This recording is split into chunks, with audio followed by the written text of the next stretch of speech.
একদিকে দাঁড়িয়ে যখন যে তথ্য এই ইন্টারোগেশনে অর্থাৎ একে একে যে তথ্যগুলো সিবিআই পাচ্ছেন, তখন আমরা এক ব্যক্তি দুরন্ত মোল্লা যার বাড়িতে যাবার জায়গাও আমরা স্পষ্টত বুঝতে পারছি। আমরা একই সঙ্গে 5টার পাঞ্চে এবার যে ছবিটা দেখাবার চেষ্টা করব বা যে খবরটা জানাবার চেষ্টা করব তা হচ্ছে শেখ শাহজাহানের মোবাইলের যে কল লিস্ট সেটা সামনে আসবার পর একে একে এক একটি বাড়িতে এই মুহূর্তে কেন্দ্রীয় তদন্তকারী সংস্থা তারা যাবার চেষ্টা করছেন।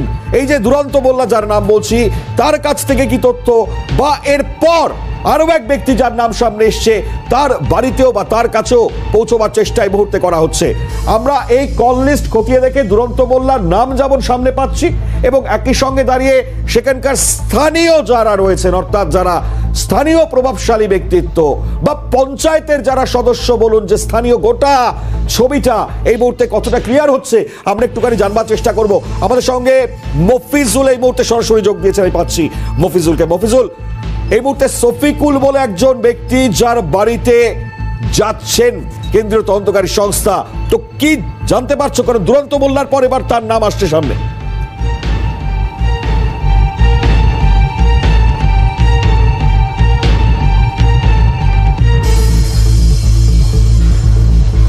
যাচ্ছেন নয়, ইতিমধ্যে এসে গেছেন ডুবরিপাড়ায় যে শফিকুল রহমানের বাড়ি, সেই বাড়িতে সিবিআই অফিসাররা তারা রয়েছেন।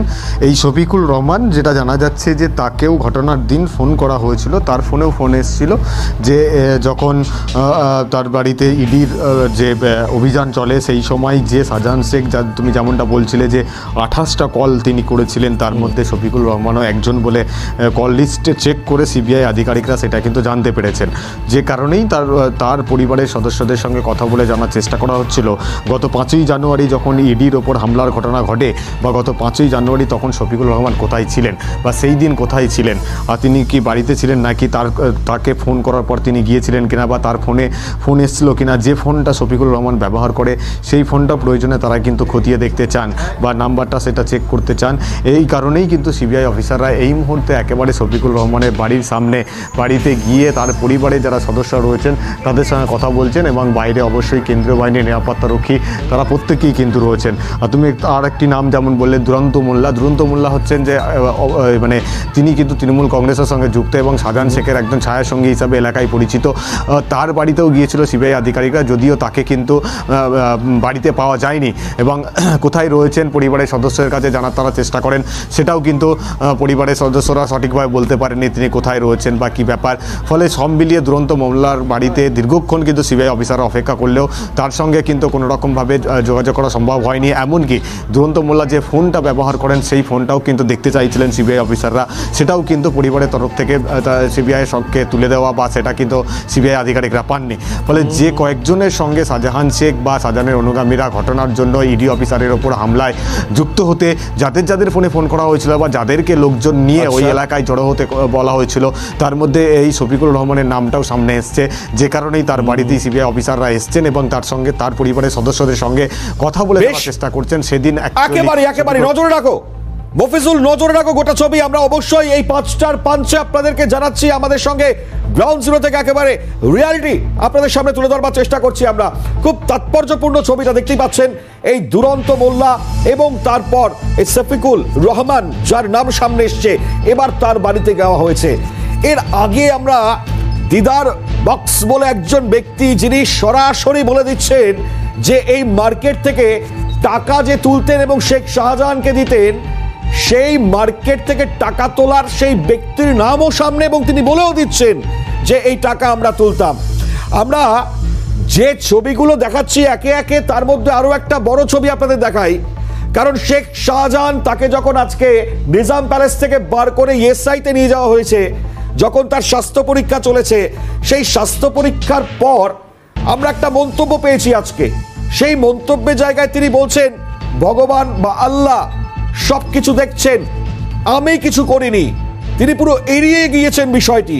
কিন্তু তারপর আমরা যেটা আপনাদেরকে সূত্র মারফত খবর জানাচ্ছিলাম, কিন্তু দেখুন এই যে দেখুন সাংবাদিক যখন প্রশ্ন করছে শেখ শাহজাহান আপনি জমি টাকা লুট করেছেন, শেখ শাহজাহান বলছেন সব মিথ্যে, সব মিথ্যে, আল্লাহ রয়েছেন ওপরে। একটু দেখাই আপনাদেরকে, শোনাই আপনাদেরকে কি বলেছেন তিনি, শুনুন। শেখ শাহজাহান আপনি জমি লুট করতেন, টাকা লুট করতেন, সব মিথ্যা, সব মিথ্যা। প্রমাণ হবে, অভিযোগ রয়েছে, আল্লাহ আছে, বিচার একদিন হবে। শেখ শাহজাহান আপনি জমি লুট করতেন, টাকা লুট করতেন। সব মিথ্যা, সব মিথ্যা। আপনার প্রমাণ হবে। অভিযোগ রয়েছে। আল্লাহ আছে, বিচার একদিন হবে। বুঝতেই পারছেন, তাহলে পরে সব বিচার হবে, অবশ্যই বিচার তো হবেই। আর এই বিচার হতে হতেই ইন্টারোগেশনে যেভাবে বাঘ থেকে বিড়াল হয়ে গিয়েছেন শেখ শাহজাহান, সেই খবরটা আমাদের সামনে আসছে। আর আমি যেটা বলছিলাম, দিদার বক্স, যে বক্তব্যটা তার মুখ থেকে আমরা পাচ্ছি তা আরো তাৎপর্যপূর্ণ। তিনি যে শেখ শাহজাহানের কালেক্টর, অর্থাৎ টাকা তুলতেন এবং শেখ শাহজাহানকে দিতেন, এই ব্যক্তি দিদার বক্স, তিনিও স্বীকার করছেন। এটা শোনাবো দিদার বক্স। দিদার বক্সের তরফ থেকে কি বলা হচ্ছে, আমরা এই ব্যক্তির মন্তব্য পেয়েছি, এটা শোনাই আপনাদেরকে, শুনুন। সারেরা দেখেছেন কি হয়েছিল পিডিরা এসে সব তদন্ত করে দেখেছে, সব কাগজপত্র সমস্ত কিছু দেখেছে। এই যে কালেকশন করতাম, ওনারা বললো আপনি কালেকশন করেন, আপনার কাছে এত টাকা কেন, ঠিক আছে। তারপর যখন ওনাদের কাছে একটা ফোন আসলো, ওনারা ফোন রেখে দিয়ে ওনারা নেমে গেল। তারপরে টাকাটা আমার ওখানে সেই টেবিলে ওনার যে কাগজপত্র ছিল, টাকাটা ছিল না। তা আমি তো কালেকশন করি, একজনের কাছে কাজ করি, সেই টাকাটা আমি পাইনি। টাকাটা কি পরে আর হিসেব মিলাতে পারেননি? না, যে টাকা ছিল সেই টাকাটা আপনার বাজারের, এটা কোনা পাননি? ওটা 5 তারিখের ঘটনা। এখনো কি বাজারের টাকা আপনাকেই দেওয়া হয়? হ্যাঁ না, আপনি কালেকশনটা কেন দায়িত্বে আছেন তো? হ্যাঁ, দায়িত্বে আছে। এই যে ম্যানেজার ছিল তাকে দিতাম। ম্যানেজার কে? এটা কি 5ই জানুয়ারির ঘটনা? হ্যাঁ, হিসাব তো এমন ছোটখাটো হিসাব মাইনে দিতে গিয়ে থাকে না, দেখা যায় সবার মাইনে আসে না। প্রতিদিন মাসের টাকা প্রতিদিন ওরা প্রতিদিন কালেকশন করে। ধরুন আপনার কত টাকা কালেকশন ওঠে? 5 টাকা আছে, কারো 10 টাকা আছে, কারো টোটাল কত ওঠে বাজার? কাটার যে মাছটা বিক্রি হয় সেইটা মাছটা তো আলাদা, ও তো সব আছে। সেই টাকাটাও তো আপনার কাছেই আছে। না, ও টাকা আমার কাছে থাকে মাসের শেষে হিসাব টিসাব দিয়ে কোনো মাসে 45,000, কোনো মাসে 40,000, 45,000 এরকম থাকে। হ্যাঁ, তো 5 টাকা, 15 টাকা, 20 টাকা, 50 টাকা, 100 টাকা করে তো খুব বেশি না, ওই 2100-2200 টাকা উঠতো। ধরো মাস শেষ হলে 7 তারিখ, 8 তারিখ, 10 তারিখ। ওই সকালবেলাতে 1,30,000 ছিল এখানে। হ্যাঁ, কিংবা বলছেন 45 বললেন। খরচ খরচা বাদ দিয়ে যে মাইনে টাইনে দিতে হয় যাদের, তাদের বাদশা দিয়ে যেটা থাকে, প্রফিটটা হচ্ছে 45,000। প্রফিট বলতে ওটা থাকে, সেইটাই। ক্যাশ বক্স কি ওনারা খুলেছিলেন? সব খুলেছেন, সমস্ত দেখেছেন, আমার সব কিছু দেখেছেন। ক্যাশ বক্স দেখেছেন, সেটা লোকাল আপনার অফিসে, এটা কি নিচে? হ্যাঁ, না যেটা উপরে? নিচে, যেটা আমি বসি, আর এই যে যেখানে আপনি তার চাবিটাই আমার কাছে আছে। স্যারটা বলার পরে আমি নিয়ে এসেছিলাম।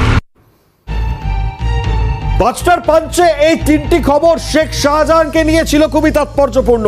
অর্থাৎ বুঝতেই পাচ্ছেন, একেবারে শেখ শাহজাহানের টাকা তোলার এজেন্ট, তার মুখ থেকে স্পষ্ট ছবি, কিভাবে টাকা তুলতেন এবং সেই টাকা দিতেন।